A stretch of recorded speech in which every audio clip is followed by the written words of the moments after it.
안녕하세요. 오늘도 예배 자리에 나오신 여러분들을 축복합니다. 먼저 일어서서 만복의 근원 하나님 찬양함으로 예배 시작하겠습니다.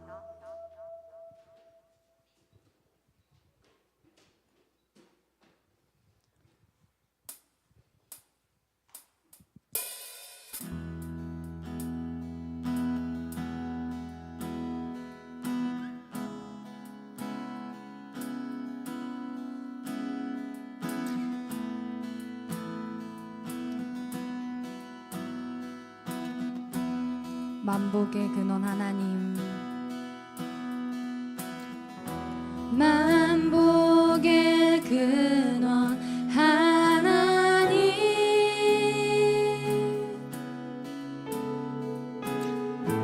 온 백성 찬송 드리고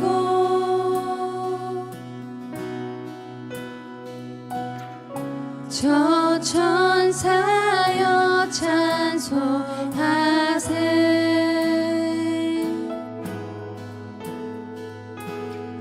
찬송 성부 성자 성령, 만복의 근원 하나님, 만복의 근원 하나님, 성삼위일체 주님께 온 백성 찬송 드리고 열방이 주를 찬양해. 저 천사여 찬송하세. 온 만물 목소리 높여 찬송 성부 성자 성령, 찬양해 찬양해. 광대하신 삼위의 하나님, 크고 가까우신 자비의 하나님, 곤고한 자여 기뻐하라. 찬양해 찬양해. 언약의 주 선하신 하나님, 주께로 피하는 복 있는 자들아, 곤고한 자여 기뻐하라. 찬양해. 광대하신 광대하신 삼위의 하나님, 크고 가까우신 자비의 하나님, 곤고한 자여 기뻐하라. 찬양해 찬양해. 언약의 주 선하신 하나님, 주께로 피하는 복 있는 자들아, 곤고한 자여 기뻐하라. 만복의 근원, 만복의 근원 하나님, 성삼위일체 주님께 온 백성 찬송 드리고 열방이 주를 찬양해. 저 천사여 찬송하세. 온 만물 목소리 높여 찬송 성부 성자 성령. 아멘. 이 시간 사도신경으로 신앙 고백 드리겠습니다. 사랑하는 청년 여러분, 여러분은 하나님을 믿으십니까? 나는 전능하신 아버지 하나님, 천지의 창조주를 믿습니다. 나는 그의 유일하신 아들 우리 주 예수 그리스도를 믿습니다. 여러분이 믿는 예수님은 어떤 분이십니까? 그는 성령으로 잉태되어 동정녀 마리아에게서 나시고 우리 빌라도에게 고난을 받아 십자가에 못 박혀 죽으시고 장사된 지 사흘 만에 죽은 자 가운데서 다시 살아나셨으며 하늘에 오르시어 전능하신 아버지 하나님 우편에 앉아 계시다가 그로부터 살아있는 자와 죽은 자를 심판하러 오십니다. 여러분은 지금 우리 안에서 일하시는 성령님을 믿으십니까? 나는 성령을 믿으며 거룩한 본교회와 성도의 교제와 죄를 용서받는 것과 몸의 부활과 영생을 믿으며 아멘.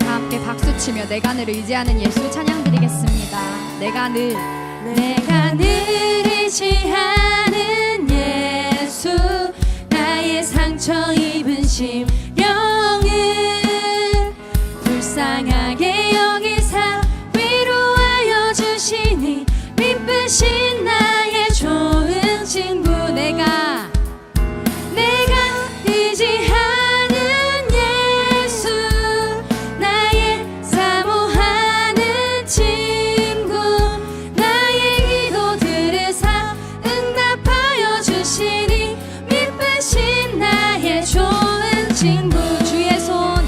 주의 손 의지하고 살 때 나를 해할 자가 없도다. 주님 나의 마음을 크게 위로하시니 미쁘신 나의 좋은 친구. 내가 의지하는 예수, 나의 사모하는 친구, 나의 기도 들으사 응답하여 주시니 미쁘신 나의 좋은 친구. 내가 의지하는 예수, 나의 사모하는 친구, 나의 기도 들으사 응답하여 주시니 미쁘신 나의 좋은 친구.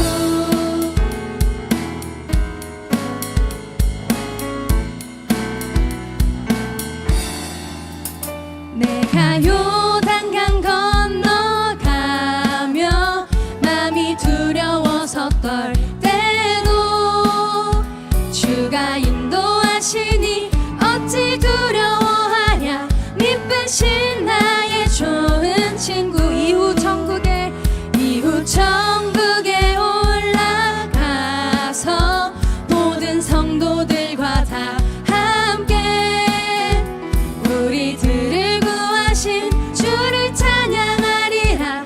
미쁘신 나의 좋은 친구. 내가 의지하는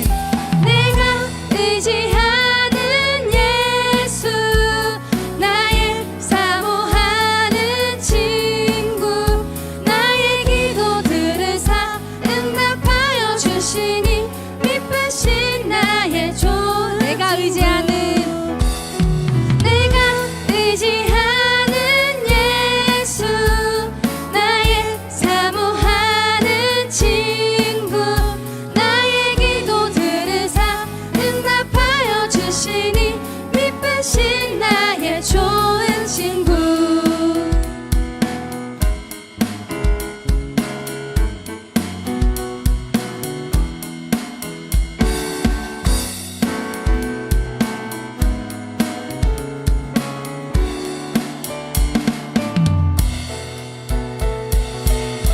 아멘.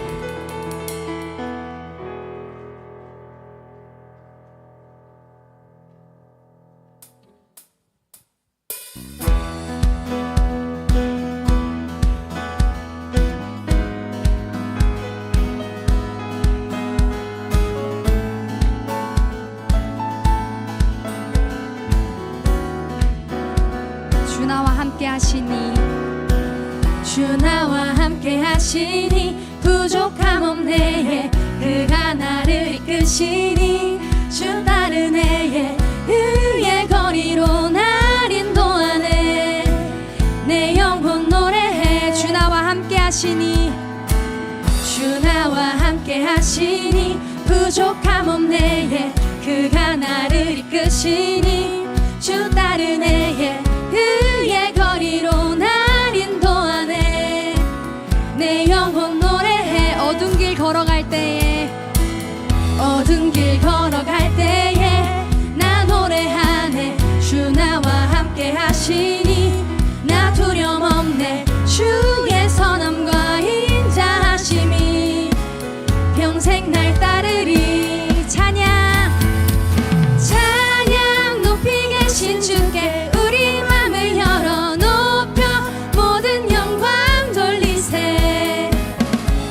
주 사랑하는 자 다 주께 나와 높이세. 주의 영원의 찬양 찬양 높이 계신 주께 우리 맘을 열어 높여 모든 영광 돌리세.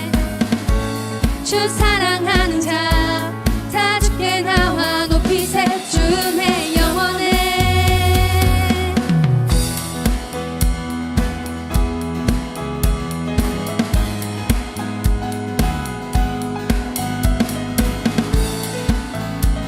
다시 한번 찬양하겠습니다. 주 나와 함께 하시니 주 나와 함께 하시니 부족함 없네. 그가 나를 이끄시니 주 따르네. 의의 거리로 날 인도하네. 내 영혼 노래해. 어두운 길 걸어갈 때에 나 노래하네. 주 나와 함께 하시니 나 두려움 없네. 주의 선함과 인자하심이 평생 날 따르리. 찬양 찬양 높이 계신 주께 우리 맘을 열어 높여 모든 영광 돌리세. 주 사랑하는 자 다 주께 나와 높이세. 주의 영원의 찬양 찬양 높이 계신 주께 우리 맘을 열어 높여 모든 영광 돌리세. 주 사랑하는 자 다 주께 나와 높이세. 주의 영원의 찬양 높이 계신 주께 영광 우리 주 아버지 주의 나라 주의 영광 영원 영원히. 찬양 높이 계신 주께 영광 우리 주 아버지 주의 나라 주의 영광 영원 영원히. 찬양 찬양 높이 계신 주께 영광 우리 주 아버지 주의 나라 주의 영광 영원 영원히. 찬양 높이 계신 주께 영광 우리 주 아버지 주의 나라 주의 영광 영원 영원히. 찬양 높이 계신 주께 우리 맘을 열어 높여 모든 영광 돌리세. 주 사랑하는 자 다 주께 나와 높이세. 주의 영원의 찬양 찬양 높이 계신 주께 우리 맘을 열어 높여 모든 영광 돌리세. 주 사랑하는 자 다 주께 나와 높이세. 마지막으로 찬양하겠습니다. 찬양 찬양 높이 계신 주께 우리 맘을 열어 높여 모든 영광 돌리세. 주 사랑하는 자 다 주께 나와 높이세. 주의 영원의 아멘.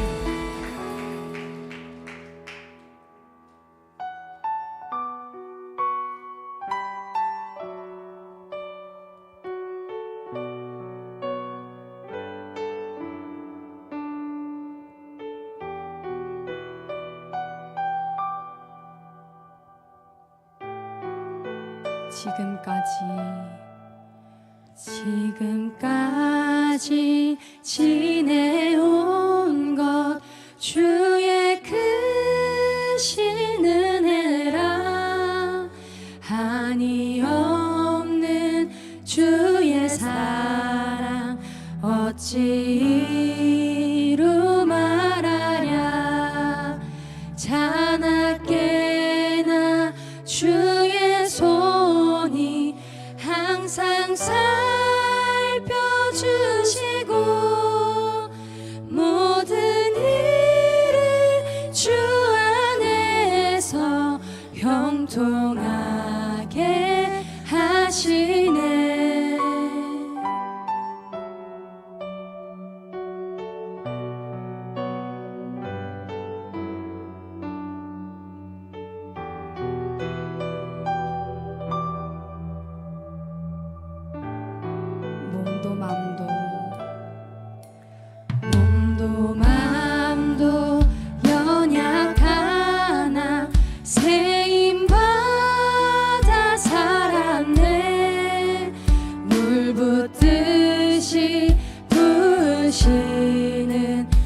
주의 은혜 족하다.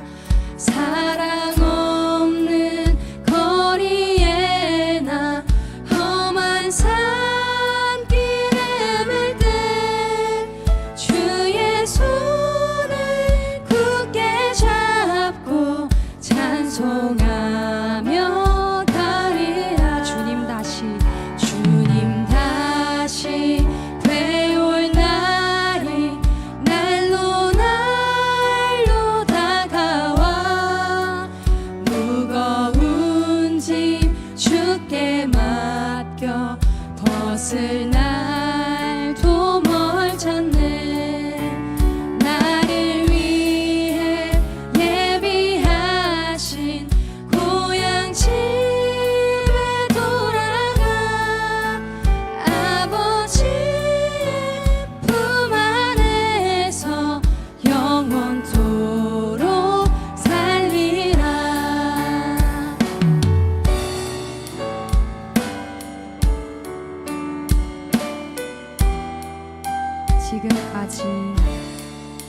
지금까지 지내온 것 주의 크신 은혜라.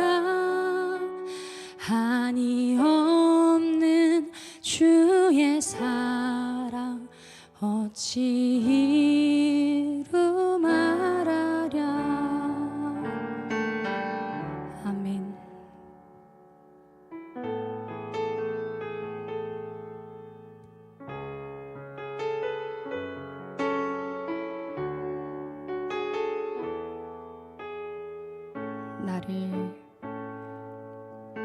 나를 변화시키지 못한 복음은 복음이 아니요. 어제의 믿음으로 오늘을 살 수 없기에 오늘도 내게 복음이 필요하오.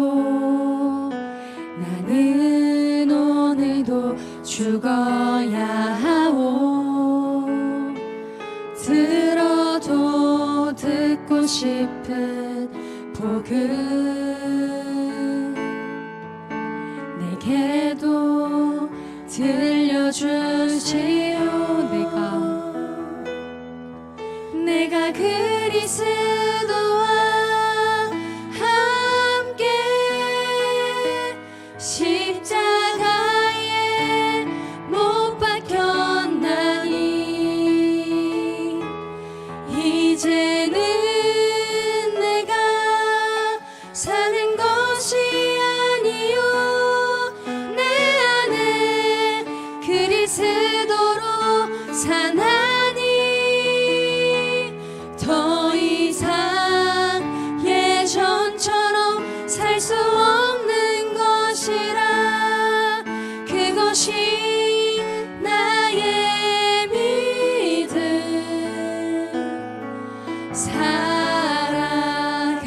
살아가리 살아내리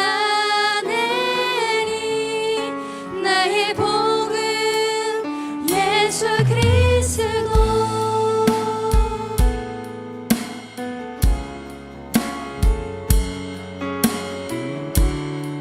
한 번 더 찬양 드리겠습니다. 나를 변화시키지 못한 나를 변화시키지 못한 복음은 복음이 아니요. 어제의 믿음으로 오늘을 살 수 없기에 오늘도 내게 복음이 필요하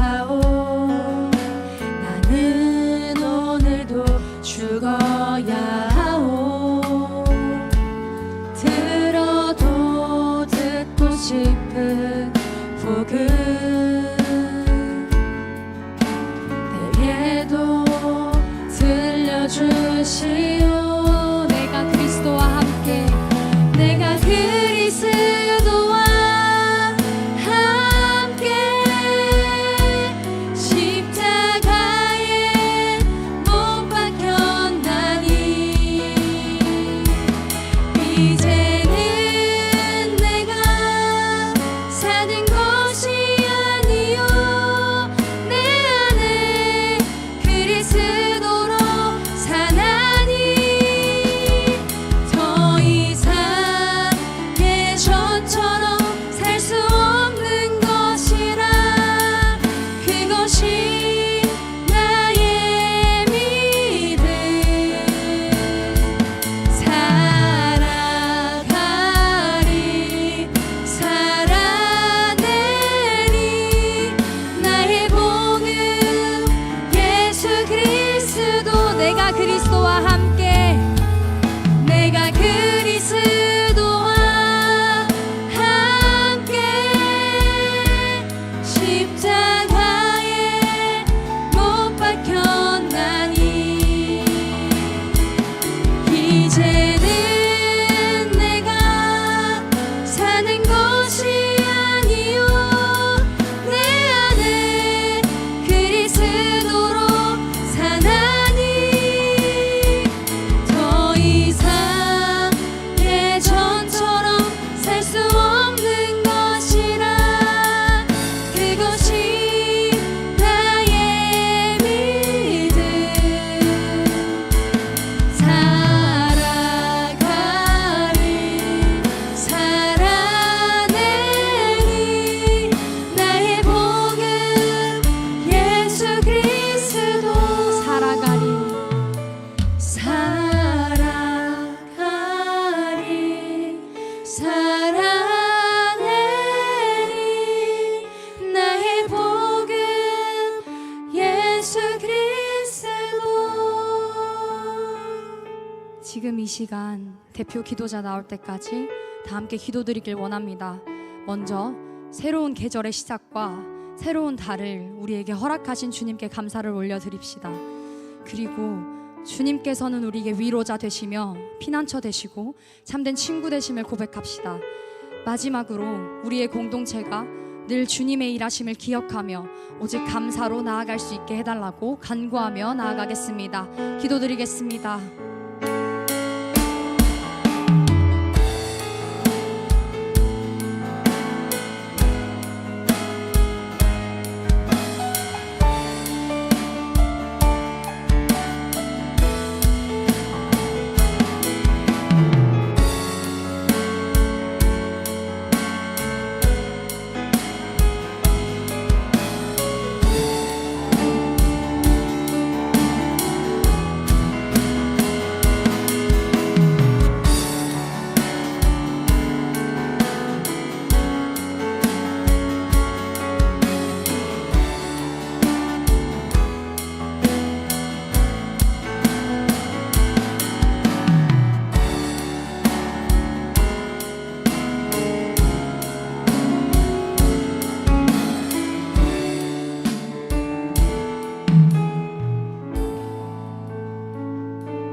기도하시겠습니다. 사랑의 하나님 아버지, 오늘도 우리가 이 자리에 복음 우정 공동체를 모여 예배할 수 있게 해주심에 감사드립니다. 우리가 드리고 있는 예배가 하나님께서 보시기에 아름답고 진실된 예배가 될 수 있도록 허락해 주세요. 매 순간이 예배가 되어야 하지만 그러지 못한 저희를 용서해 주시고 저희 삶에 크고 작은 문제들이 있을 때 가장 좋은 길은 하나님의 뜻대로 되는 것이라는 사실을 믿고 하나님만 의지하며 나아갈 수 있도록 도와주세요. 이제 말씀을 듣습니다.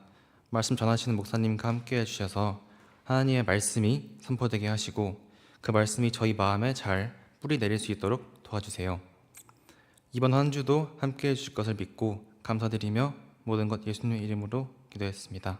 아멘.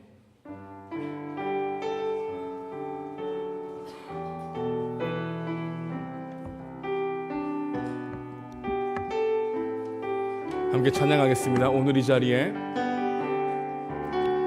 오늘 이 자리에 모인 우리 어린 양 예수 따라가는 무리 되게 하소서. 성령의 충만한 임재 안에 어둡던 우리는 밝아져서 주를 보게 하소서. 당신의 겸손함, 당신의 거룩함, 당신의 정직함 우리에게 보이사 내 안에 교만함, 내 안에 천박함, 내 안에 거짓됨 모두 벗어버리고 어린 양 예수 따라가는 무리 되게 하소서. 아멘. 오늘 선포될 하나님의 말씀은 창세기입니다. 창세기 31장 38절에서 42절까지의 말씀, 우리 함께 하나님의 말씀 교독하겠습니다. 창세기 31장 38절에서 42절까지의 말씀입니다. 하나님의 말씀 받들겠습니다. 내가 이 20년을 외삼촌과 함께 하였거니와 외삼촌의 암양들이나 암염소들이 낙태하지 아니하고 또 외삼촌의 양떼의 숫양을 내가 먹지 아니하였으며 물러 찢긴 것은 내가 외삼촌에로 가져가지 아니하고 낮에 도둑을 맞았든지 밤에 도둑을 맞았든지 외삼촌이 그것을 내 손으로 찾음으로 내가 스스로를 그것을 보충하였으며 내가 이와 같이 낮에는 더위와 밤에는 추위를 무릅쓰고 눈붙일 겨루도 없이 지냈나이다. 내가 외삼촌의 집에 있는 이 20년 동안 외삼촌의 두 딸을 위하여 14년, 외삼촌의 양떼를 위하여 6년을 외삼촌에게 봉사하였거니와 외삼촌께서 내 품삯을 10번이나 바꾸셨으니 우리 아버지, 다 함께 읽겠습니다. 시작. 우리 아버지 하나님 아브라함의 하나님 곧 이삭의 영영하는 이가 나와 함께 계시지 아니하였더라면 께서 이제 나를 빈손으로 돌려보내시더라마는 하나님이 내 고난과 내 손의 수고를 보시고 어젯밤에 외삼촌을 책망하셨나이다. 아멘. 야곱은 하란에서 다시 도망치는 신세가 되었습니다. 잠시만요. 있습니다. 전에는 형으로부터 도망을 쳤는데요. 그리고 20년이 지난 후에는 이제 고향으로 돌아가야 하는데 외삼촌 이 라반을 도망을 쳐서 가야 하는 그런 형편이 되었던 것입니다. 야곱은 조용히 몰래 그의 모든 소유를 이끌고 떠났습니다. 야곱이 도망간 이후에 이 3일 만에 라반이 그 소식을 듣게 되었죠. 그리고 분노했습니다. 도망갔다는 소식을 듣고 불같이 화를 냈던 것이죠. 라반은 그의 형제들을 데리고 야곱을 쫓아왔습니다. 기동력이 좋은 라반은 결국 야곱을 찾아냈습니다. 밤에 잠도 안 자고 쫓아온 것이죠. 그러니까 라반이 누구를 쫓아간 겁니까? 야곱을 쫓아갔죠. 어쩌면 이것이 우리의 인생길이라는 생각을 좀 해보게 됩니다. 먼저가 누군가를 쫓아가는 인생, 우리의 인생 아니겠습니까? 야곱이 먼저 떠나 사흘길을 따라잡기 위해서 서둘려 했고 라반은 애를 써야 했으며 잠을 줄여서 쫓아가야 했죠.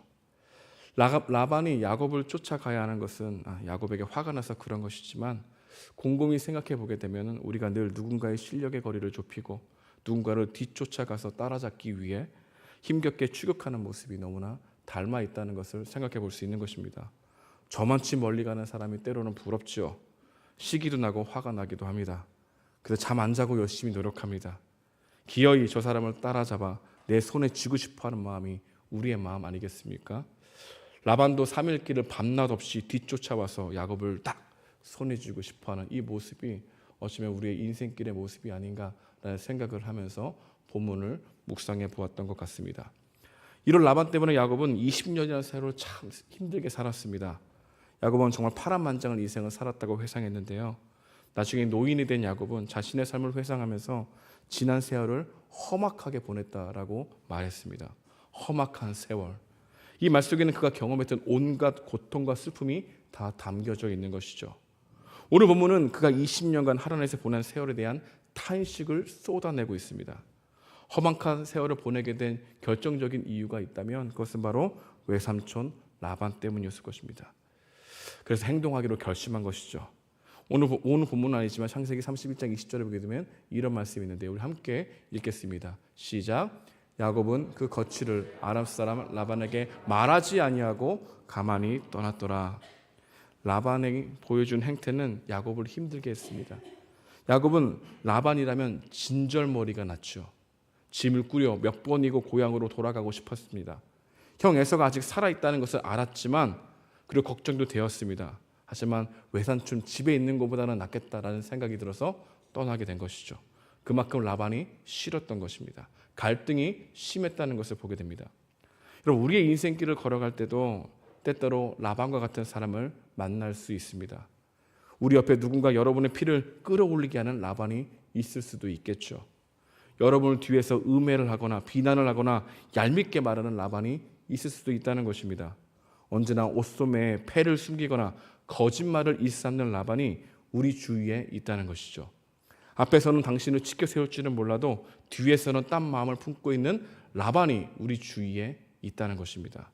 말하는 의도를 전혀 헤아릴 수 없어 저 사람이 무슨 말에 의도를 하나 언제나 그 의도를 파악해야 하는 예민한 라반들이 우리 주위에 있다는 것이죠. 우리는 이렇게 인생길에서 라반과 같은 사람 절대 만나지 말아야지라는 생각을 하지만 그게 뜻대로 됩니까? 그렇지 않다는 것을 우리는 알고 있습니다. 우리는 라반을 피해갈 수 없다는 사실을 말입니다. 반대로 어느 순간 우리도 라반이 되기도 합니다. 여러분이 라반이 안 될 것 같은가요? 그렇지 않죠. 사람은 서 있는 위치에 따라 마음이 가변적입니다. 자기 중심적으로 흘러가죠. 우리도 서 있는 위치에 따라 야곱이 아니라 라반이 되며 라반과 같은 생각을 할 수 있는 연약한 존재라는 것입니다. 여러분, 당신의 라반은 누구입니까? 아니, 누구였습니까? 그리고 당신은 누군가의 라반이 아니었습니까? 여러분의 기억 속에 아직도 살아 숨쉬는 라반이 있지는 않은가요? 반대로 타인의 기억 속에 상처를 주어 아직도 그가 나를 생각할 때면 힘들어하진 않을까? 혹시 이런 추측 때문에 여러분 고민해 본 적은 없습니까? 꺼내고 싶지 않는 기억의 한 페이지를 담당하는 라반과 같은 사람이 여러분의 기억을 여전히 사로잡고 있지는 않나요? 반대로 여러분은 타인에게 손절하게 만드는 잘못을 저지르지는 않았습니까? 혹시 용서하지 못하고 아직도 전전긍긍하며 애써 외면하고 있는 자신의 모습은 없을까요? 우리에게는 서로 가까이 지내다가 사이가 안 좋게 되는 수많은 경험들이 존재합니다. 우리의 인생은 상처를 주고 상처를 받고 상대를 속이고 속임을 당하는 관계의 어려움을 겪고 살아간다는 것이죠. 기억에 남는 예화가 하나 있습니다. 예화입니다. 한 청년이 목사님을 찾아왔습니다. 예화입니다. 얼굴에는 수심이 가득했습니다. 예화입니다. 왜 이런 상황이 되었는지 전혀 모르겠다고 낙심한 것이죠. 집에서도 직장에서도 심지어 교회에서도 인간관계가 힘들다는 것입니다. 그래서 이렇게 물어보는 겁니다. 목사님, 혹시 갈등이 없는 곳이 있나요? 그러자 목사님은 청년에게 갈등이 없는 한 곳이 있다고 말해 주었습니다. 청년은 흥분했습니다. 그런 교회가 어디 있습니까? 물어보는 것이죠. 한번 가보고 싶다는 것입니다. 목사님이 내일 함께 가보자고 제안을 했습니다. 그리고 다음날 이 청년은 기대감을 가지고 목사님을 만나게 되었습니다. 그리고 목사님은 이 청년을 데리고 정말 이 세상에서 갈등이 없는 한 곳으로 데려갔습니다. 그것은 고요하고 칙문만 존재하고 십자가만 세워져 있는 곳. 그것은 바로 어디일까요? 공동묘지였습니다. 청년은 어이가 없다는 표정이었습니다. 여러분과 같이 말이죠. 그에게 목사님은 이렇게 말합니다. 이곳이 세상에서 유일하게 갈등이 없는 곳이라고 말했던 것입니다. 이 이야기는 우리에게 어떤 교훈을 줄까요? 인간이 호흡하고 살아가는 동안 갈등을 피할 수 없다는 것, 그것을 깨닫게 해주는 예화입니다. 그렇습니다. 우리의 삶에 갈등과 상처 그리고 배신은 언제나 가까이 있습니다. 모든 인간관계가 있는 곳에는 갈등과 상처와 배신이 존재합니다. 관계에서 갈등만큼 흔한 것은 없죠. 그러나 갈등이 원활하게 해결되지 않는다면 갈등만큼 괴로운 것 또한 없을 것입니다. 최근에 여러분 누군가와 갈등이 있었습니까? 어떤 문제였는지, 어떤 감정이 느꼈는지, 누가 옳고 틀렸는지 따져 물었습니까? 다들 다 다툼의 정황들은 다양할 것입니다. 누군가와 갈등이 있는 어떤 사람들은 매우 공격적입니다. 이들은 공격하는 편을 선호합니다. 이들은 정의감을 중요하게 생각합니다. 그래서 옳고 그른가를 판단하는 데 매우 빠르죠. 여러분이 공격적인 성향인지 아닌지를 알아볼 수 있는 몇 가지 특징이 있습니다. 분노와 불만을 발산하는 것을 나는 어떻게 해소하고 있는가를 생각해 보면 될 수 있는 것이죠. 나는 쉽게 화를 낸다. 나의 주장을 펼친다. 혹시 갈등의 원인을 파헤치기 위해서 따져 묻거나 신문하듯이 말한다. 상대방을 사랑하는 것보다 논쟁에서 이기는 것으로 나의 대화가 계속해서 흘러간다. 나로 인해 시작된 논쟁이라도 논쟁의 원인이 혹시 상대방에게 계속해서 돌려지는 경험을 한다. 이런 모습들이 어느 정도 여러분까지 있다면 여러분은 공격적인 성향의 사람들일 것입니다. 다른 한편은 갈등이 일어나는 상황인데 회피하는 사람들도 있습니다. 이들은 주로 방어적인 태도를 취합니다. 갈등을 무시하거나 피하고 논쟁할 때면 침묵하거나 냉담하고 소극적인 반응을 보인다는 것이죠. 이들은 분노나 불만을 억누르는 편을 택합니다. 속에서는 할 말이 많죠. 평화를 지키기 위해서 침묵하는 경우도 많습니다. 이들은 속으로 이렇게 질문합니다. 지금 그 이야기를 꼭 해야 돼? 그게 그렇게 중요한 거야? 라는 질문을 속으로 자주 하죠. 싸우면 지는 거야. 이런 생각에 그 관점이 크기 때문에 싸우거나 논쟁하거나 갈등하는 것을 피하는 것이 낫다고 생각하죠. 이런 모습이 어느 정도 있다면 여러분은 회피하는 성향이 강한 사람들일 것입니다. 공격적인 성향이 더 큰 사람들은 그 마음 가운데 자기 의가 강하거나 조금은 독선적일 수가 있죠. 그와 반면에 회피적인 성향이 더 큰 사람들은 마음이 불안정합니다. 그래서 언제나 숨고 싶어 해요. 공격적인 성향은 매우 자존심이 강하지만 회피적인 성향은 조금은 두려움을 많이 느낍니다. 공격적인 성향은 정의감이 넘친다고 생각하지만 회피적인 성향은 싸우기 싫어 회피합니다. 공격적인 사람들은 투쟁이나 정복하고 싶어 하지만 회피적인 사람들은 거부하거나 회유하죠. 공격적인 사람들이 추구하는 것은 싸워 안전한 삶을 추구하는 것이 목적이고 회피하는 사람들은 마음의 평안이 우선인 것입니다. 굳이 에너지를 사용해서 고통스럽지 않고 싶다는 마음이 큰 것입니다. 공격적인 사람들은 자기 보호가 좀 더 강하고 회피적인 사람들은 자기 보호를 무관심으로 하려고 하죠. 공격적인 사람들은 결국 사람들에게 상처 주는 말을 하며 관계가 나아가는 것이 아니라 불화를 만들게 되는 것을 보게 됩니다. 그리고 그것을 어떻게 합리화할까요? 내가 너보다 정의로워. 내가 너보다 괜찮다고. 이것은 잘못된 거야 라고 하는 것으로 마음 가운데 보호를 하려고 하는 것이죠. 회피적인 사람들은 결국 말을 못해서 마음에 비통함이 생깁니다. 마음 가운데서 벌써 가릅니다. 벽을 세운 거죠. 단단히 분리가 생겨납니다. 여러분들은 어떻습니까?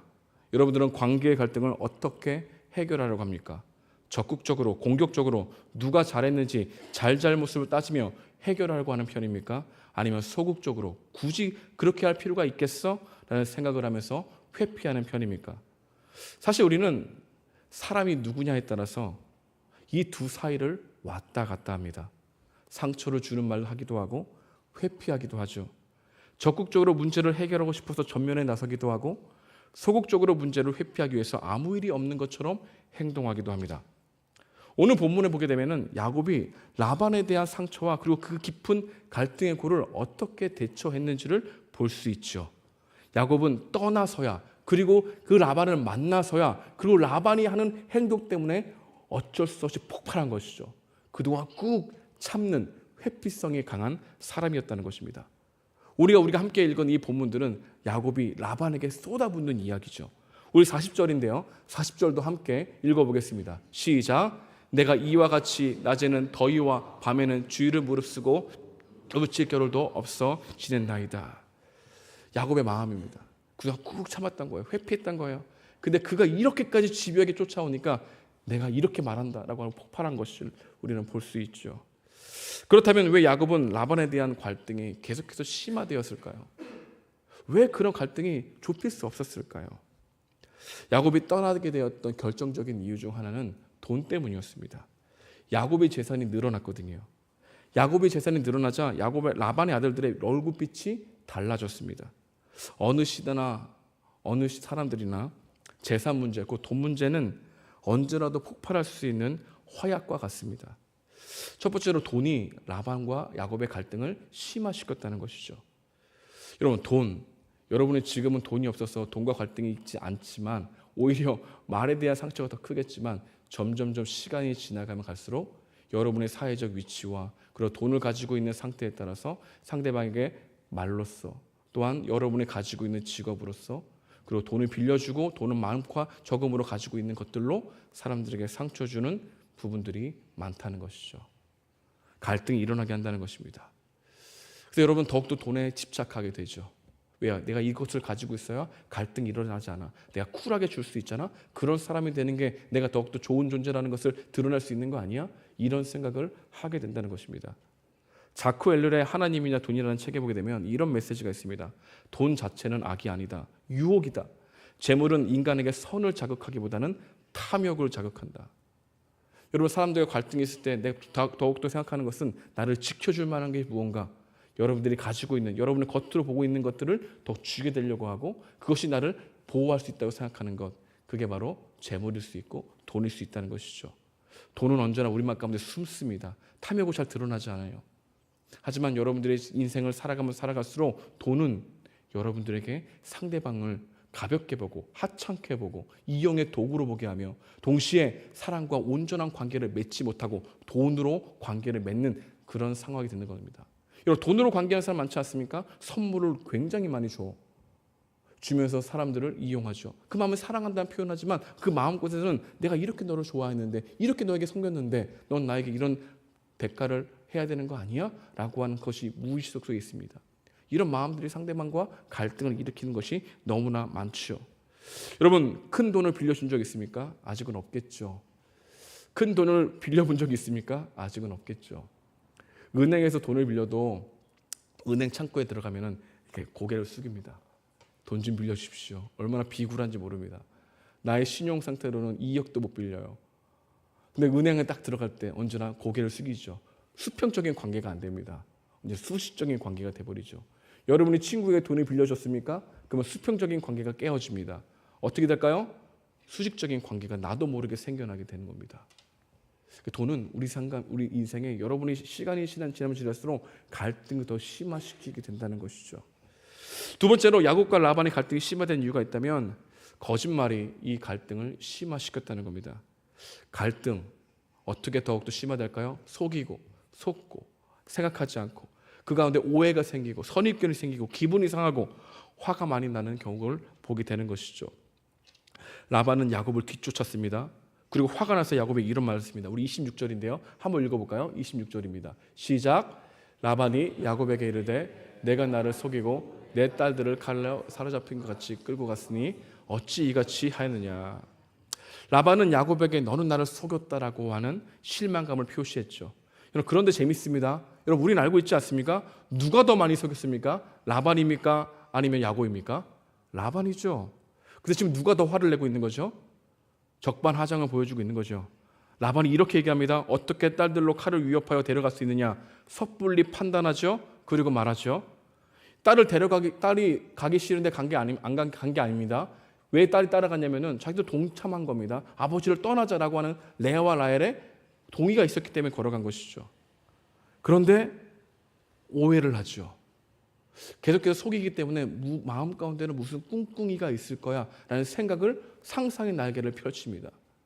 속고 속이는 인생을 많이 경험하게 된 사람들은 상대방을 잘 믿지 못해요. 그 말 가운데 그 뒤에 어떤 생각이 있을 거야 언제나 직감적으로 찾아오게 되죠.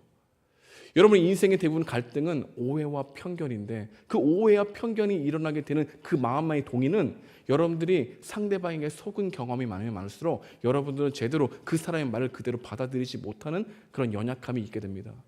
속고 속이는 관계의 인생길에서 우리가 경험할 수 있는 것은 상대방을 온전히 받아들이지 못하는 모습이 있는 것이죠. 여러분 과거의 상처와 갈등이 있을 때 사람들에게 배신을 당해본 적 있습니까? 저렇게 말했지만 저건 사실이 아니야 라고 하는 것에 여러분 고민하거나 마음껏 상처를 받은 적 있습니까? 반드시 다른 온전한 관계도 한마디 한마디에 굉장히 여러분 마음 가운데 의도로 파악하게 될 겁니다. 온전히 받아들이지 못해요. 갈수록 더할 거려 왜냐하면 우리 인생은 계속해서 여러분의 과거의 상처의 기억에 덧붙여 그래서 우리 마음속에 저장되기 때문이 아닐까요? 그래서 여러분 50대 60대 되면 말씀을 온전히 믿기가 힘들다는 거 알고 계십니까? 왜 그럴까요? 경험이 축적된 것을 더 믿고 있기 때문에. 여러분, 그래서 갈등을 해결하는 게 너무나 중요하고, 사람을 온전히 믿는 것, 그것은 옳지 않다라고 생각하고, 상대방을 온전히 믿는 존재가 사랑해야 될 대상으로 바라보는 끊임없이 노력이 우리 가운데 일어나지 않냐면, 여러분들은 속고 속이는 강한 가운데 강력하게 여러분 가운데 쟤는 믿지 못해. 아무리 친한 친구라도 믿지 못할 행동을 조금 하면은 그 마음 가운데 불안감이 커져가면서 갈등이 심화되는 길로 걸어가는 것 여러분 알고 있지 않습니까? 그래서 이런 사람들의 특징이 있습니다. 조금만 상대방이 나에게 예전과 같지 않는 말투나 눈빛을 보내면 불안해합니다. 두려워합니다. 왜 그러지? 내가 무슨 잘못을 한 것이 없을까? 그래서 점점점 그 마음 가운데 자기를 돌아보다가 또 상처받다가 갈등이 계속해서 어떻게 하면 숨길 수 있을까 회피하다가 공격적으로 나가려도 하도 저 사람과 관계가 더욱더 나빠질 것 같아가지고 이야기하지 않고 끙끙 앓고 있는 상태로 1년, 2년, 3년, 4년 묵은지가 되어버린 우리들의 마음이 있다는 것이죠. 여러분도 그렇지 않습니까? 야곱과 라반의 관계를 보게 되면 그동안 이들의 관계를 다시 한번 생각해 보게 됩니다. 왜 내버려 둘 수밖에 없었을까? 왜 속고 속이는 관계를 끊임없이 그들은 이것을 해결하려고 하지 않았을까? 여러분, 우리 마음 가운데 그것도 살펴볼 곳이 있습니다. 갈등이 생겨나게 되면 우리는 두 가지 방식으로 대응합니다. 하나는 다짐입니다. 내가 갈등을 해결해 보자. 내가 해내고 말 거야. 저 사람과 회복하고 내가 노력해 보겠어. 다짐하죠. 사람은 나의 의지와 도덕적인 능력에 대한 높은 기대치가 있지 않습니까? 자신을 과대평가하죠. 그래, 내가 다가가면 걔도 다가올 거야. 다짐합니다. 그 방식이 하나가 있는 거예요. 또 다른 방식은 체념입니다. 내가 말해도 소용없어. 갈등을 해결할 수 없을 거야. 내 입만 아프지. 나는 이제 시도조차 하지도 않을 거야. 여러분, 사람은 갈등과 같은 문제가 있거나 내가 돌이켜야 될 문제가 있거나 종종 내가 할 수 없다고 버거움을 느끼게 되면은 시도조차 하는 것을 포기해버리고 체념해버리죠. 우리 이 양극단을 왔다 갔다 합니다. 다짐했다가 체념했다가 거 봐, 안 되잖아. 다짐이 체념으로 변하게 되는 일들이 우리 가운데 쌓이고 쌓는 것이죠. 사랑하겠다고 다짐했다가 어느 순간 변화할 것 같은 모습이 전혀 보이지 않자 우리는 사랑하기를 체념하는 그 패배주의가 우리 모두에게 있다는 것 알고 있습니까? 하나님께 도움을 구하기보다 나의 능력이 안 되면 포기해버리는 마음이 여러분과 제가 경험하고 있는 인간관계의 실상 아닌가요? 여러분, 혹시 이 마음이 교만한 마음인 거 아십니까? 사람 안 돼, 안 변해, 쟤는 저 기질 절대 못 버릴 거야 라고 하는 것을 하나님의 능력보다 더 믿고 있는 우리의 실상이 있지 않나요? 더 나아가 여러분 자신도 체념하고 있지 않습니까? 복음을 믿는다고? 내가 변한다고? 복음은 나를 절대 변화시킬 수 없어. 네 꼬라지를 봐. 여러분 스스로에게 그런 말을 계속해서 하고 있는 상태가 있었지 않았나요? 다 자신이 더 좋아지지 않을 것을 더 믿고 있어서 열심히 노력해도 소용없지라고 하는 그 말을 믿고 살아가고 있는 여러분의 실상이 있지 않냐는 말입니다. 여러분은 어느 쪽에 가깝게 있는 것입니까? 다짐입니까? 체념입니까? 우리 두 사이를 다 오락가락 하고 있는 우리의 모습이 있는 것이죠. 하나님은 다짐하려고 하고 체념하려고 하는 인생의 갈등 속에 오늘 본문의 말씀을 통해서 우리에게 다시 한번 고개를 들도록 하신다는 것을 기억해야 합니다. 야곱과 라반이 속고 속이는 관계, 재물의 욕심으로 더 이상 함께할 수 없다라고 해서 체념하고 떠나는 이 관계 가운데 하나님이 이 사이에서 어떻게 일하시는지를 우리에게 보여주고 초청하고 있는 본문이라고 하는 것이죠. 우리 24절에 이런 말씀이 있습니다. 우리 함께 읽어보겠습니다. 시작. 밤에 하나님이 아랍 사람 라반에게 현몽하여 이르시되 너는 삼가 야곱에게 선악간에 말하지 말라 하셨느니라. 우리 29절도 읽어볼까요? 시작. 너를 해할 만한 능력이 내 손에 있으나 너희 아버지의 하나님이 어젯밤에 내게 말씀하시기를 너는 삼가 야곱에게 선악간에 말하지 말라 하셨느니라. 인생의 관계가 굉장히 더욱더 심화되고 있는 가운데 하나님이 딱 나타납니다. 본문은 우리에게 이걸 초점을 맞추게 합니다. 우리는 대부분 다짐하거나 체념할 때는 하나님을 생각하지 않습니다. 오히려 내 힘과 내 능력으로만 어떻게든 문제를 해결해 보려고 하거나 내 마음을 보호하려고 하죠. 근데 성경은 우리에게 다시 그런 갈등 관계에 있을 때 우리의 눈을 들어 하나님이 어떤 일을 하고 있는지를 우리를 보게 한다는 겁니다. 근데 우리는 이것을 보아도 잘 믿질 않죠. 이것을 보아도 이것은 내 일이 아니라 야곱과 라반의 일이라고 생각하는 경우가 많기 때문에 우리는 갈등을 해결하지 않으려고 하는 체념으로 걸어가는 경우가 훨씬 많다는 것입니다. 우리 인생은 갈등의 연속이죠. 그럴 때마다 우리는 다짐을 하거나 체념을 하지만 하나님이 야곱과 라반의 갈등을 통해 우리에게 보여주는 것은 다짐과 체념 사이에 사랑으로 역사하시는 하나님이 일하고 계시는 것으로 우리를 초청한다는 겁니다. 근데 우리는 이거 잘 믿지 않아요. 우리 이것이 나를 변화시킬 수 없다고 생각하고 상대방을 변화시킬 수 없다고 생각합니다. 오히려 내 노력을 한번 해보는 것이 하나님의 능력을 믿는 것보다 훨씬 낫다는 생각을 합니다. 그래서 우리는 언제나 내가 하고 싶은 방식대로 하죠. 그래서 안 되면 체념하죠. 그 여러분들이 옆에 있는 지체와 갈등이 일어날 때 하는 모습 아니겠습니까? 여러분 사랑으로 역사하시는 하나님이 지금 내 곁에 계시다는 걸 믿고 있나요? 나와 야곱과 라반 사이에 하나님이 계속해서 같이 있으셨던 것처럼 우리들의 관계도 하나님이 사랑으로 역사하실 수 있는 그 하나님이라는 것을 여러분 의식하고 그 갈등을 바라보고 있냐는 말입니다. 우리는 체념합니다. 하나님의 때를 믿지 못해요. 갈등을 내버려 두는 이유도 사랑의 하나님, 화평의 하나님이 그냥 내버려 두실 거야라고 하는 생각을 더 믿죠. 우리가 갈등이 심화되었을 때 체념하고 내팽개치는 이유가 뭡니까? 복음의 능력을, 복음이 나를 변화시키지 못했는데 저 상대방도 변화시킬 수 있다고? 그것을 믿지 못하는 우리들의 실상이 있다는 것입니다. 우리 안에는 복음의 능력보다 자신의 능력을 의지하는 교만함이 많습니다. 하나님이 나를 용서하시고 화해시키시고 나를 용납하셨다는 이 소식을 더디 믿는 것이죠. 왜 망각할까요? 왜 우리는 갈등 가운데 다가가지 않을까요? 왜 자신을 성찰해 보려고 하지도 않을까요? 왜 우리는 계속해서 상대방에게 모든 책임을 돌리려고 할까요? 그리고 그가 먼저 잘못을 촉발시켰다고 하는 그것에 왜 우리는 목숨 걸고 그 이야기를 끄집어내려고 할까요? 우리 무엇을 망각하고 있는 겁니까? 왜 여러분은 사람을 인사하면 왜 지나치나요? 왜 여러분들은 스스로 체념하고 상대방을 손절하나요? 왜 갈등이 있을 때 하나님께 기도하는 자리에 가지 않고 왜 여러분들 마음껏 지워버리나요? 하나님이 여러분을 지워버리셨습니까? 하나님이 여러분을 용서하지 않으셨습니까? 하나님이 여러분을 용납하지 않으셨습니까? 여러분이 그 사람보다 더 낫다고요? 어디 성경에 그렇게 써 있습니까? 왜 갈등이 있을 때 여러분의 마음을 성찰하려고 하는 마음이 없이 왜 와서 고자질 하냐고요? 심각한 거 아닙니다, 여러분.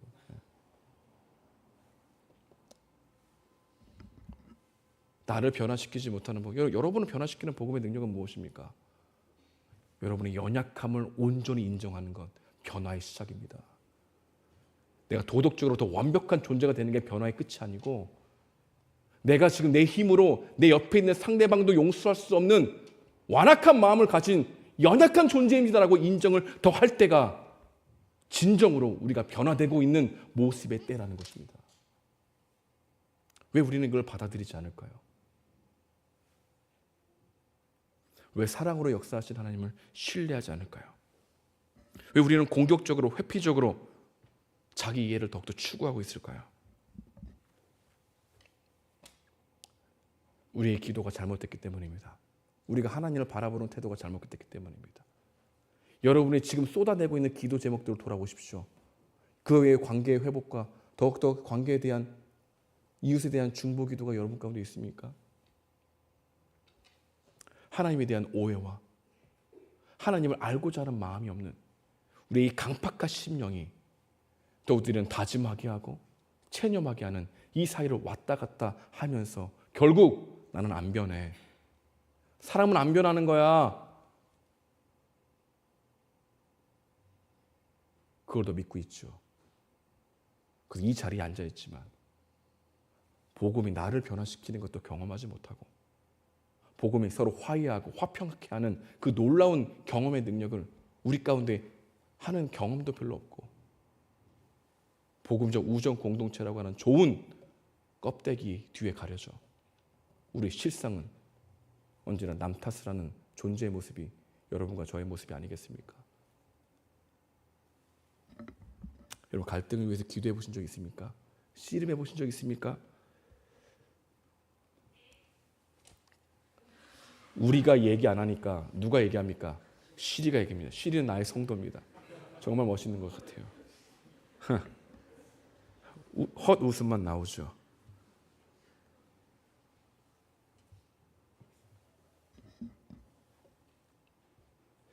우리가 갈등을 해결하지 못하는 이유는 꼴사나운 우리의 자존심, 나의 자아, 자기 신념, 교만과 착각에 있음을 기억하십시오.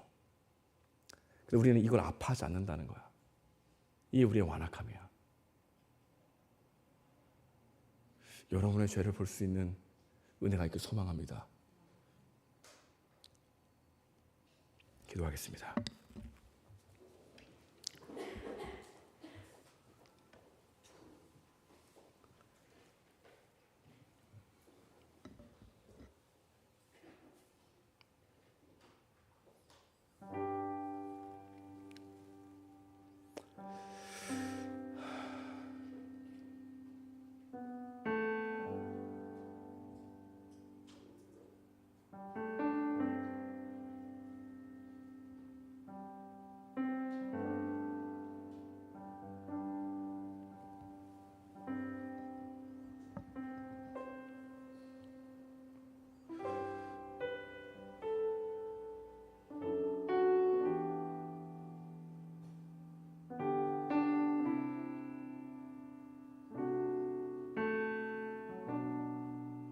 기도하십시오.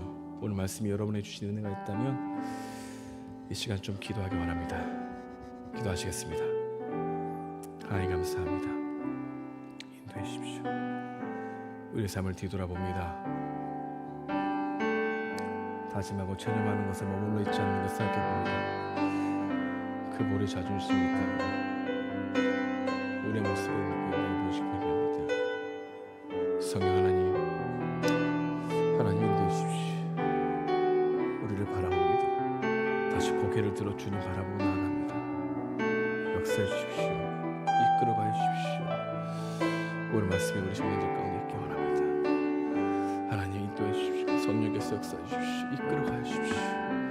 우리의 기도를 들으시는 주님, 우리의 마음 가운데 있는 주님, 하나님 가진과 찬양 속에 살아가는 우리의 심령 가운데 성령께서 역사하시는 은혜가 있기 원합니다. 기도하고 나아갑니다. 우리들의 마음 붙들어 주십시오. 이끌어가 주십시오.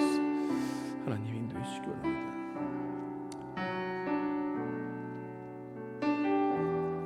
우리 다 함께 마음을 다해 찬양하기 원합니다. 믿음과 삶 함께 찬양하며 얘기하겠습니다.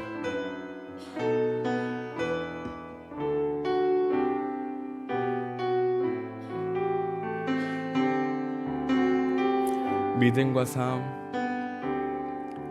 믿음과 삶을 살아내는 실력이 너무나 다른 내 모습을 볼 때에 이 모습도 주가 사랑하실까? 자신 없는 내 모습 그저 주님 앞에 있네. 나 같은 자도 사랑하여 주시고 한 번도 나를 떠나지 않으셨네. 아픔 속에 주를 찾게 여긴 날 꾸짖지 않으시고 내 손 잡아주시네. 오직 주님 안에 두려움 없네. 고난을 통해 날 만드심을 믿네. 주님만이 내 모든 것 되시네. 주의 강한 손 날 붙드시네. 오직 주님 안에 소망이 있네. 내 삶을 통해 영광 받으실 주님, 주님만이 내 모든 것 되시네. 주의 선하심 나 노래하네. 다 함께 자리에 일어나시겠습니다. 믿음과 삶을 살아내. 마음을 다해 찬양하는 시간 되기 원합니다. 우리 주님께 기도하고 나아갑시다. 한 번도 나의 모습을 볼 때에 이 모습도 주가 사랑하실까. 자신 없는 내 모습 그저 주님 앞에 있네. 나 같은 자도 사랑하여 주시고 한 번도 나를 떠나지 않으셨네. 아픔 속에 주를 찾게 여긴 날 꾸짖지 않으시고 내 손 잡아주시네. 오직 주님 안에 두려움 없네. 고난을 통해 날 만드심을 믿네. 주님만이 내 모든 것 되시네. 주의 강한 손 날 붙드시네. 오직 주님 안에 소망이 있네. 내 삶을 통해 영광 받으실 주님만이 내 모든 것 되시네. 주의 선하심 나 노래하네. 주의 선하심 나 노래하네. 주의 선하심 나 노래하네. 마지막으로 주의 선하심 나 노래하네. 여러분 진짜 예배 드립시다. 여러분이 사랑해야 될 사람, 마음 가운데 거리낌이 있는 사람이 있습니까? 지들 가운데 아직 기도하지 못하고 왜 그럴까? 다가가려고 해도 거부당할까 봐 두려워하는 사람들이 있습니까? 혹시 여러분들 마음 가운데 상처 준 사람들이 떠오르기도 하나요? 혹시 무시한 사람들, 마음속에 손절한 사람들이 있습니까? 갈등 가운데 회피하고 도망가려고 했던 여러분들의 모습이 과거에 있었습니까? 사랑으로 역사하시는 하나님, 나를 붙들어 달라고 기도했으면 좋겠습니다. 하나님의 일하심과 선하심을 믿습니다. 하나님께서 회복하게 하시고 나를 용납하셨던 것처럼 우리를 복음이 필요한 존재로 바라보시고 자라가게 하시고 회복해야 하는 역사로 이끌어 가실 줄 믿습니다라고 한번 고백해 보시지 않겠습니까?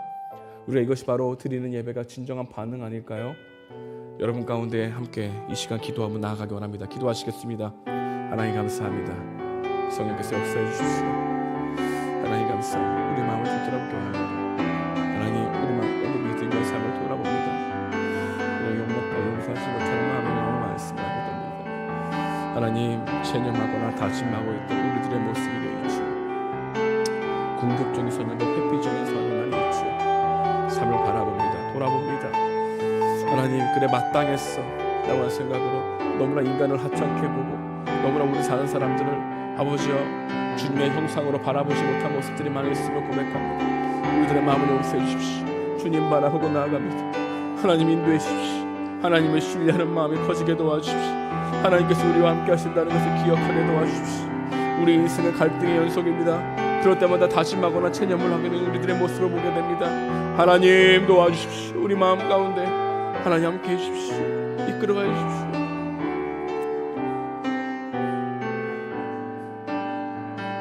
여러분 계속 기도하십시오. 좀 더 기도하기 원합니다.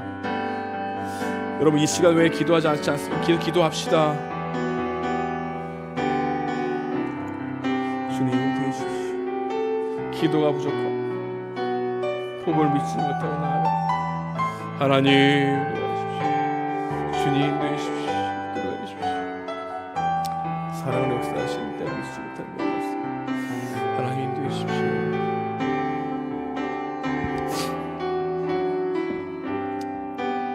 가슴에 손을 얹어주시면 제가 여러분을 위해 기도하겠습니다. 주님 감사합니다. 이 설교가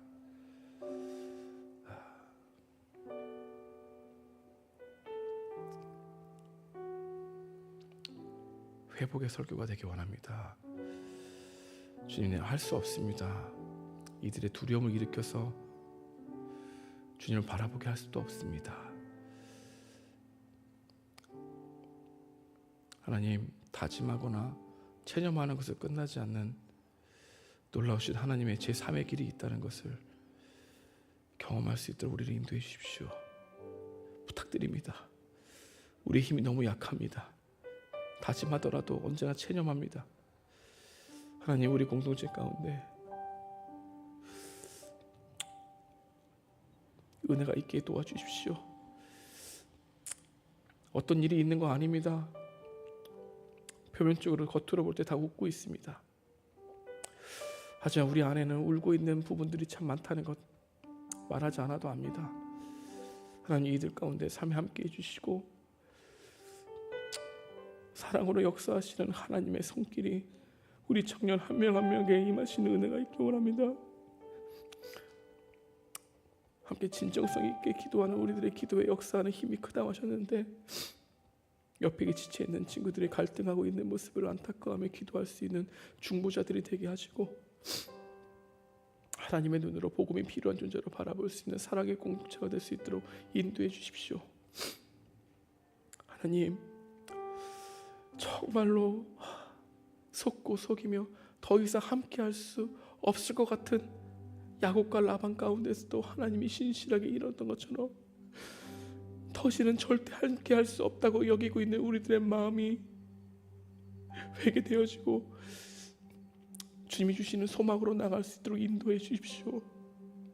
이제는 우리 구 예수 그리스도의 은혜와 하나님의 극진하신 사랑과 성령님의 감화하시고 교통하심이 복음의 능력으로 인하여, 사랑으로 역사하시는 능력으로 인하여 갈등이 회복되고 화평케 하는 모든 관계가 되길 원하는 우리 모든 청년들 머리 위에 하나님의 은혜가 마르지 않기를 간절히 축원하옵나이다.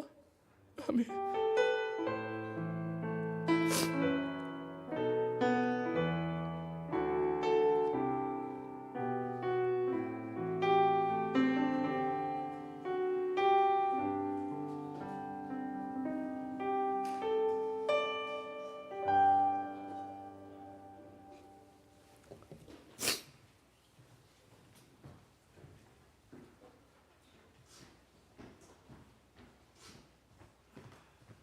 안녕하세요. 주일 광고 시작하기 전에 특별 광고 있어서 41기 정유진 나와서 광고하도록 하겠습니다.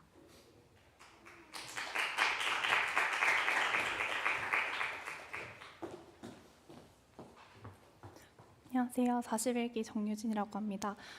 저는 지금 이제 SFC라는 학생신앙운동이라는 단체에서 활동을 하고 있는데 특별히 광고 드릴 게 있어서 이 자리에 나오게 됐습니다.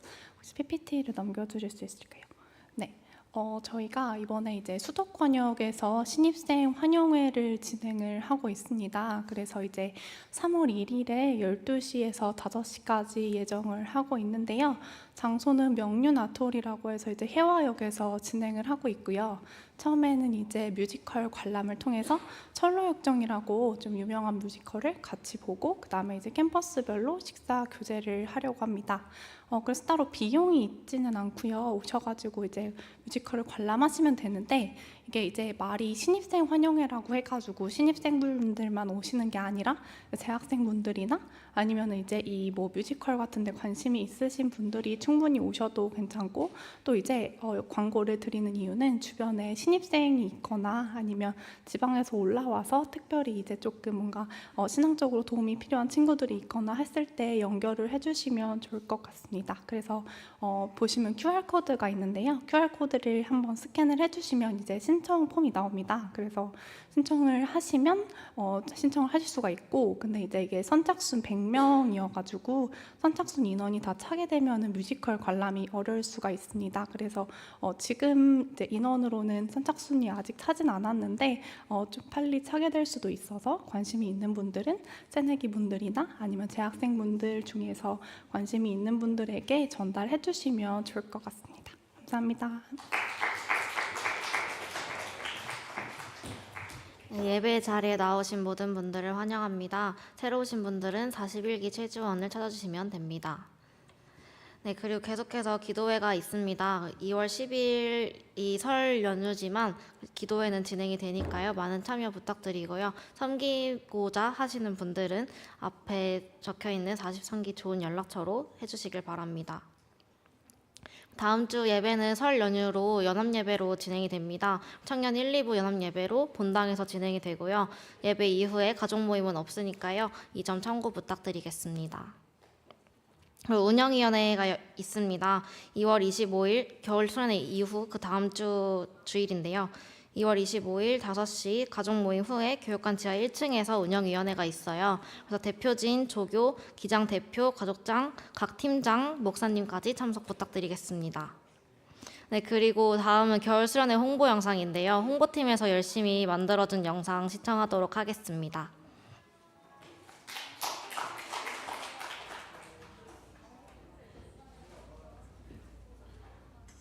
수혜를 간 참석자에게 질문을 해봤다. 잠시만요. 수련회 이후 본인의 신앙심이 10점 만점에 몇 점이라고 생각하시나요? 당연히 10점이죠. 그럼 본인의 이상형은 어떻게 되시나요? 이상형이요? 수련회를 간 찬우야. 아이고. 찬우 기다렸지? 아니요. 아이고. 미안. 일단 밥 먹었어? 네, 먹었어요. 밥 먹고. 다른 게 아니라 형이 저번에 수련회 같이 가자고 물어봤잖아. 그때 고민해 보겠다고 한 거 같은데 고민 좀 해봤어? 제가 수련회를 못 갈 것 같아요. 못 갈 것 같아.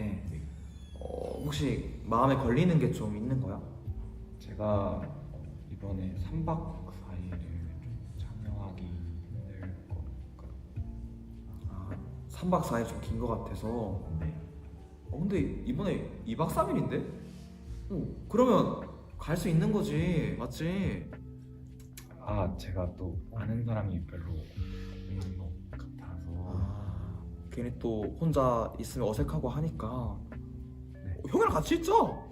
형이랑 같이 밥 먹고 운동장 눈치 봐서 축구하고 뭐 그러면 되겠다. 맞지? 같이 가자. 제가 또 잠자리랑 위생 상태 또 그런 거 예민해서 또 최근에 빈대 이슈가 프랑스. 있었잖아요. 그치. 그래가지고 좀 잠자리 위생 예민할 수 있다. 맞다. 예민할 수 있는데. 니 근데 작년 여름 때 갔지 않았어, 그러네? 갔지? 근데 똑같은 데 가는 건데 이번에? 그때 잘 잤잖아, 맞지? 야 그럼 갈 수 있겠다, 맞다. 제가 또 이번에 군 뭐? 군마러치 가겠다고. 알겠어. 그러면 내 목사님한테 좀 전화해가지고 찬우 군마러치 간다고 지금 말씀드릴게. 아니요. 제가 진짜 이번에 신경 쓸 것도 너무 많고 해야 될 것도 너무 많아가지고 도저히 시간이 안 될 것 같아요. 이거는 진심인 거지? 네. 그러면 조금 더 설득하고 싶은데 일단은 곧 예배 시간이니까 일단 예배 드리러 가고 나중에 다시 한번 얘기해보자. 네. 일단은 일어나자. 네, 알겠습니다.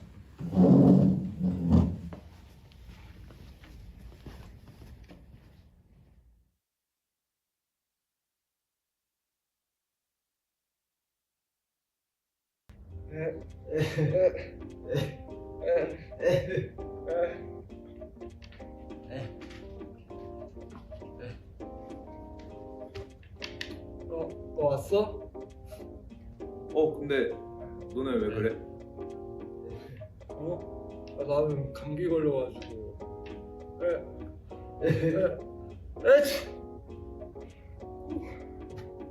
그럼 얘는? 얘? 얘는 수련회 갔다 와서 그래. 에이멘! 홀리.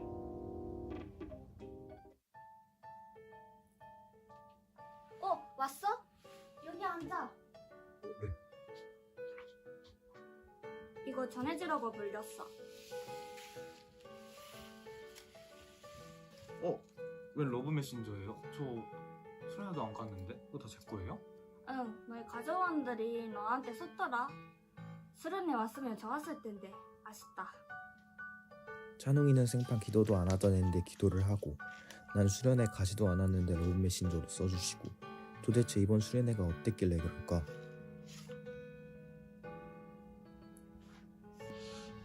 돈 많이 받으세요. 파이팅? 이거 뭔 내용이에요? 누가 이런 장난을? 뭐야? 안녕. 누구세요? 나는 천사야. 천사같이 안 생겼는데 진짜 천사 맞아요? 그런 얘기 많이 들어. 진짜 천사 맞아. 지금 수련에 대해서 고민하고 있지? 어떻게 하셨어요? 그러니까 내가 왔지. 답을 주려고. 수련회 안 간 게 후회되니? 후회되는 건 아니고 사람들이 왜 그렇게 되는지 궁금해요. 답은 너의 손 안에 있어. 예? 세로로 한번 읽어보렴. 제 손...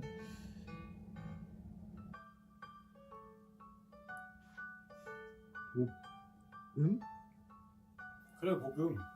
하나님께서는 널 사랑하신단다. 바운스 바운스. 복음!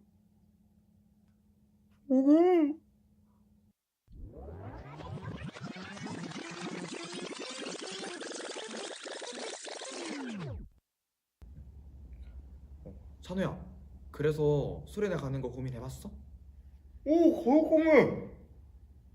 가족자님 왜 여기 계세요? 너 아까부터 여기 있었는데 찬우야? 응. 찬우야? 찬우? 괜찮아? 찬우야, 이게 말이 되나? 찬우야, 그러니까 찬우, 그래서 수련회 갈 수 있냐고, 찬우야. 수련회요. 뭐 어쩔 수 없지, 그럼. 저 다음에 가면. 복음이 뭔지 배우러 가고 싶습니다. 가겠다는 거야? 네. 찬우야, 진짜 가는 거야? 손을 좀. 어쨌든 간다는 거지. 가서 형이랑 축구도 하고. 근데 축구는 축구. 눈이 그래, 그건 천천히 얘기해보고 일단은 가는 거야, 맞지? 네. 그리고 목사님 말씀드려야겠다, 이 좋은 소식을. 좋아, 가는 거야. 가서 축구하고. 재밌겠다. 맞아.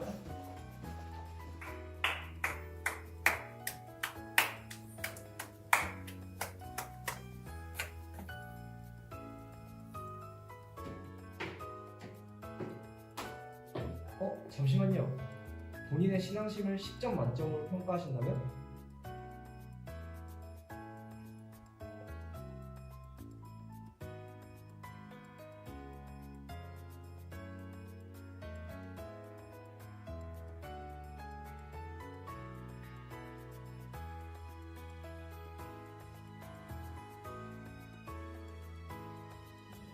셋, 둘, 하나.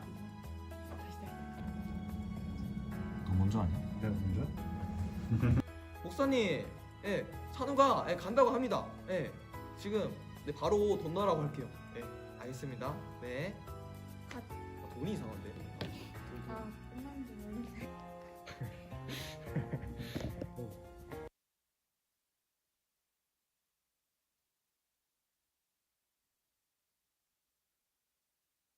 네, 홍보 영상 재밌게 보셨나요? 다시 한번 우리 홍보팀에게 큰 박수 부탁드립니다. 네, 그래서 많은 겨울 수련회 지금 참가 신청 계속 받고 있으니까요. 추가적으로 신청하고 싶으신 분들은 각 가족장에게 말씀 부탁드립니다. 그리고 오늘 바로 수련회 준비위원회 마지막 날입니다. 5시 가족 모임 끝나고 5시에 교육관 지하 1층에서 보도록 하겠습니다. 각 팀별로 한 명씩은 꼭 참석 부탁드립니다.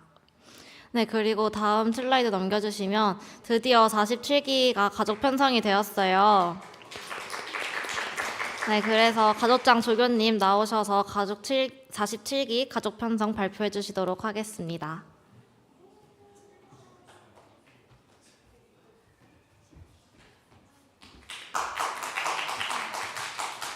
네, 안녕하세요.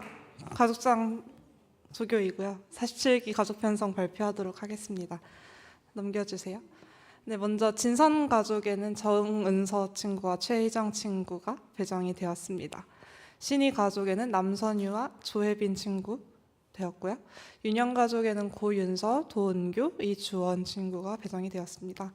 조은 가족에는 권도영, 박현성, 이준규 친구 배정되었고요. 그리고 현서 가족의 조다위 친구 배정되었습니다. 다은 가족에는 김세윤 친구가 배정이 되었습니다. 지우 가족에는 한지성 친구가 배정이 되었습니다.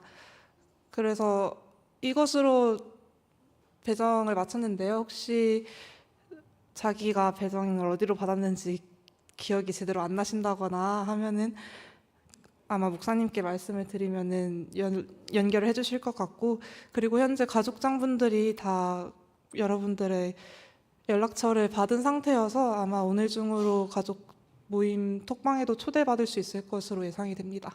그리고 이후에 나올 가족 모임 장소 공지가 나오면 각자 자기 가족 모임 장소에 맞춰서 가주시면은 가족장 여러분과 수월하게 만날 수 있지 않을까 예상해 봅니다. 감사합니다.